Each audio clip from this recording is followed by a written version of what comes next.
How to take a screenshot of a snap someone has sent you without them knowing. Hey everyone, welcome back to another tutorial video. In today's video, I'll show you how you can screenshot someone's snap without them knowing. So as you can see, I have two devices right over here. I've sent a snap from this device to this device. So as you can see, it is currently delivered. Now, in order to take a screenshot, first of all, I'll open Snapchat on this app and then simply go to the chat. Now, as you can see, the snap has just arrived. So in order to screenshot the snap, first of all, open the snap. And then what you have to do is simply turn off Wi-Fi or mobile data and then simply take a screenshot.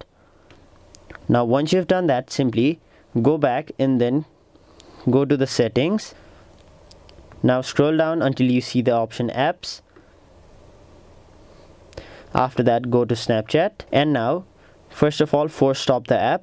After that, go to storage and cache, and then clear both the cache as well as the entire storage of your Snapchat. And once you've done that, again open the Snapchat app and now turn on your Wi-Fi. Now once you've done that, simply log into your Snapchat account. And now once you've logged in, let's again go to the chat. And now as you can see, I've opened the Snapchat over here and also taken the screenshot. But if you look closely on the other device, it will simply show opened and not taken a screenshot. And now if I go to my gallery, you will see the screenshot of the snap they sent over there. So that is basically how you take a screenshot of someone's snap without them knowing. That was it for this video. Hope this video was helpful to you guys, and if it was, make sure you like this video and subscribe to our channel so that you don't miss out on further videos such as these.